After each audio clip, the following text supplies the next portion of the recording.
میں مقیم کی نیت کر کے نمازیں ادا کر رہا ہوں، ٹھیک ہے، اچھا کر رہے ہیں، جب نیت کر دی تو مقیم ہو گئے۔ میں اپنی بیٹی کا نام کیا رکھوں؟ میرا بھائی حضور کی 4 بیٹیاں ہیں، رقیہ ہے، ام کلثوم ہے، زینب ہے، فاطمہ ہے، کوئی رکھ لو۔ غیر مسلم کے لیے دعا جائز ہے، ہاں، اللہ اس کو اسلام نصیب کرے۔ ہم لوگ اقلیت میں ہیں، مسلمان اقلیت جہاں بھی ہے وہ بڑی تکلیف میں، اللہ ان کی مشکلات حل فرمائے۔ جو لوگ فوت ہو گئے ان کے لیے عمرہ طواف کریں، زندہ کے لیے دعا کرو۔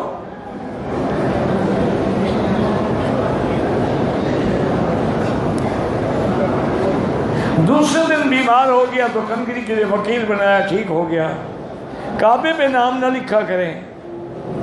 مسجد عائشہ سے عمرہ کرنا حنفی مسلک میں اور شافعی کے نزدیک جائز ہے، حنابلہ کے نزدیک ضرورتاً جائز ہے، ورنہ نہیں۔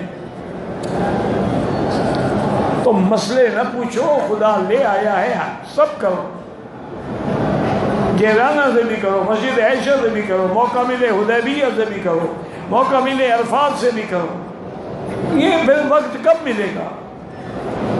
حالت حیض میں عورتیں مسجد کے اندر نہیں آ سکتی ہیں۔ اگر ان کو بیان سننے کا اتنا شوق ہے نا جی، تو وہ فیس بک پر یا یوٹیوب سے سن سکتی ہیں الحمدللہ روز کا بیان۔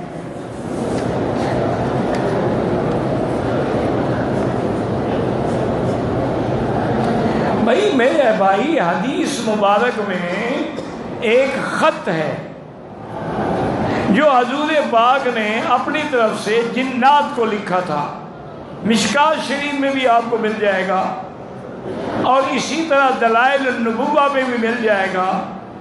وہ خط حضور کی طرف سے من محمد رسول اللہ الی ملأ من الجن، وہ خط لکھ کر اگر گھر میں لگا دو جن نکل جاتے ہیں۔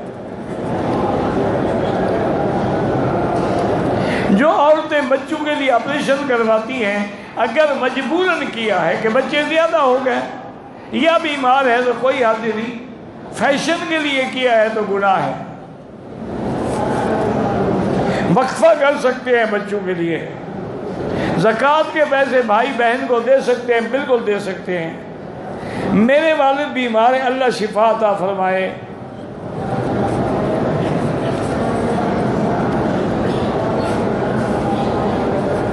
دوران طواف اذان آ جائے، کرتا رہے طواف، جب تکبیر ہو تو پھر روک دے، اور جہاں روکا ہے نماز کے بعد وہیں سے شروع کرے۔ اگر اوقات مکروہہ کے علاوہ بھی 2-3 طواف اکٹھے کر لیں، بعد میں 2 رکعت پڑھیں، وہ بھی جائز ہے۔ اللہ جو فوت ہو گئے سب کی مغفرت فرمائے۔ اگر طائف کے بغیر احرام کے آئے گا دم پڑ جائے گی، اور عمرہ کرنا بھی ضروری ہوگا۔ کہتے ہیں کہ امام بخاری نے کس امام کی پیروی کی ہے؟ وہ خود مجتہد تھے، مجتہد کو پیروی کی کیا ضرورت ہے؟ آدمی یا مجتہد ہوتا ہے یا مقلد ہوتا ہے، تیسری قسم کوئی نہیں۔